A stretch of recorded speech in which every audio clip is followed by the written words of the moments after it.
We're back for another episode of Wellness Day, a podcast coming to you every Wednesday here from the Jahangir Wellness Center, the JWC studio. And we're not just back, we're back today with a special episode talking to Dr. Mayur Kardile. And we're here talking about the back. Yeah. So thank you for being here, Doc. We're here talking about spine, probably one of the most talked about subjects by everyone. So we're very keen to hear what you have to say today about the back. So thank you for being here. Thank you, Kawas. Thank you for having me over here. Great. So first question, we'll just go straight into it. Yeah. Everyone is talking about lower back pain at some point in their life. Yeah. Why is that? What are the leading causes of that today? What are you seeing in that trend as we go? Yeah. As rightly said, the lifetime prevalence of back pain is about 90%. So everyone is going to have back pain at some point of time. Yeah. But the leading cause of it is actually faulty posture, lack of exercise. But when you say faulty posture, what does that mean? Does that mean people who are slouching? Are they leaning over? What does that mean? Exactly what you're doing right now. Oh, oh my God. Okay, fine. You sound like my mom. So, yeah. So with the advent of technology and more screen time, I think we are sitting more. Our backs are not built up for that. Yeah. So people put in about 8 to 10 hours of sitting and then on the screens, slouching over, looking at the laptops. I think all the things I'm doing right now. Okay, fine. All that puts our spine into a mechanical disadvantage. Right. And then that coupled with lack of exercise, lack of proper balanced diet, increase in obesity, all these things are the reasons which are causing more and more back pain. So in fact, that's not a disease, but it's really putting a lot of burden on the healthcare system as well as the quality of life of Right. So what can that lead to when someone comes to you? They come to you for slip discs, bulge discs, various kind of things. What are the kind of things that they actually come to you as a spine surgeon for? Yeah. Majority of our patients come with those kind of mechanical back pains. They are not really sick or they don't really have a spine problem, but they do have these aches and pains. And those treatments are very simple. Just get them down, moving, physical exercise, physiotherapy. And they all do well with that.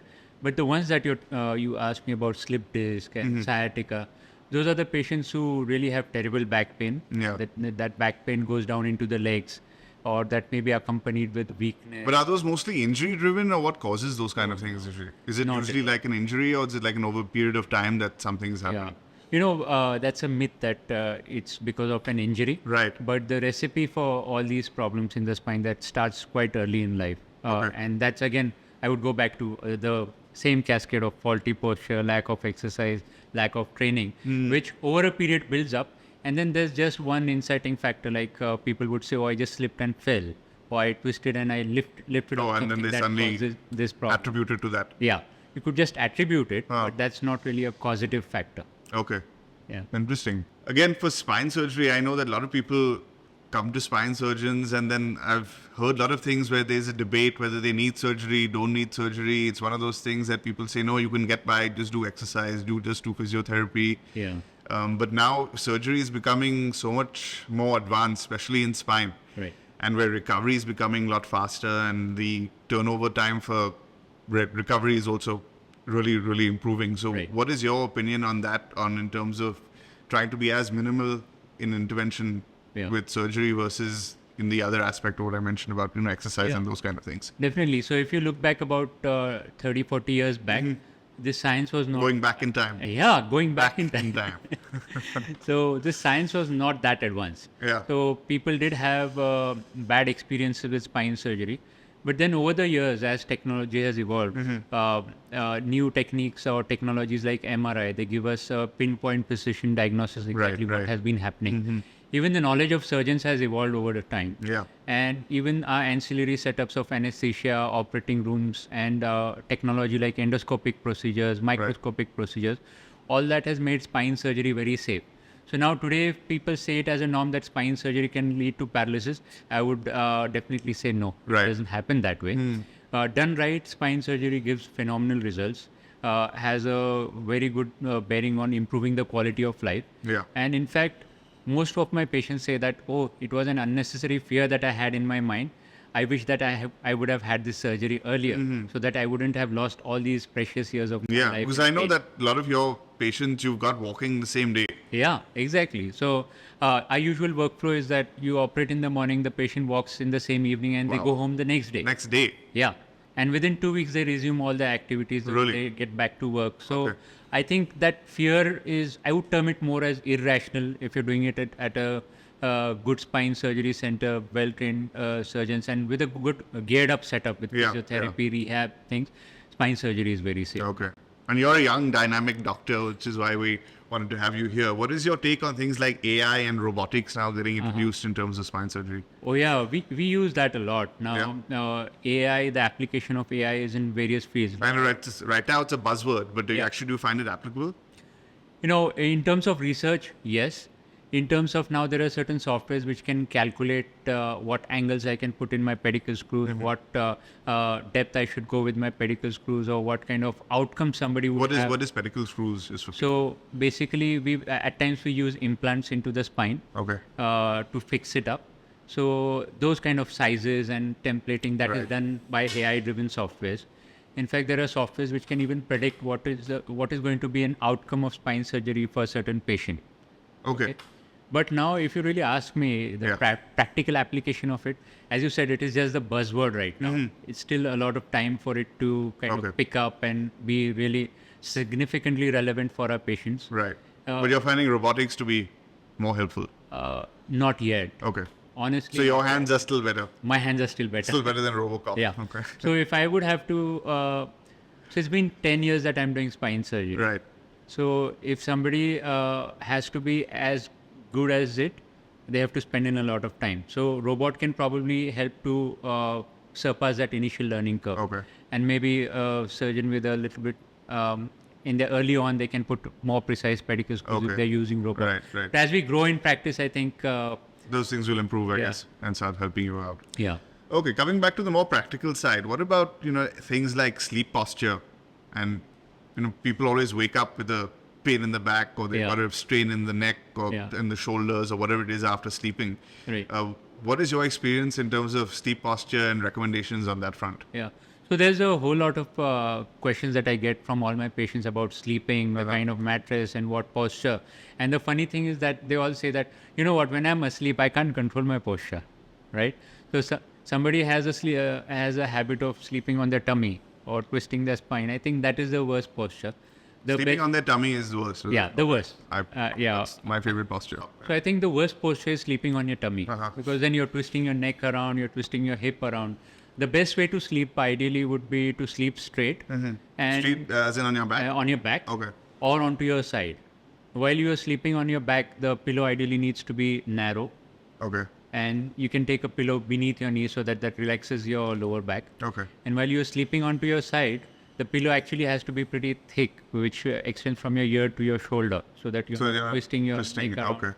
And you can even place a pillow in between your knees so that you're not torquing around your spine. Mm-hmm. I think these are the two most beneficial ways of sleeping. Okay. And of course, the mattress, there's a whole lot of mattresses and companies which advertise that. I think the mattress has to be firm, not too soft, not too hard. springy, Okay. not too hard. Right. And it has to be flat rather than having, at times, mattresses become undulated out over a period of time. So we need to avoid that. Right. With these kind of basic things, I think then whatever permutations and combinations you Right. use should be fine. And then what do you recommend for things like spine strength and preventative injuries? Like, what do you recommend people do? Exercise, like that's But what kind? Yeah. So core strengthening exercises. So you mean strength as in the gym or with weights? You could do it in the gym, or you could do exercises like Pilates, Okay. or the best our Indian form of exercise I would say is Surya Namaskar. Yeah.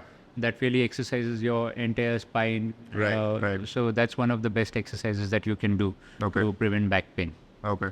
And then, of course, what you do through the day, like proper posture of sitting, not slumping, slouching. Which must be happening more and more with people sitting on computers and things like that, what you were talking about. Yeah. So as I said, like about 50% of our patients come from the IT sector, who put in about 10 to 12 hours of sitting continuously, So you're finding people coming to you younger and younger now? younger and younger. Okay. So our mean age is somewhere around 25 to 30. Okay. Yeah. Wow. 25 to 30. Early on, right? And the range is somewhere between the chunk forms between 20 to 50 years of age, And most of these are people who are into sedentary lifestyle, sitting for a long time.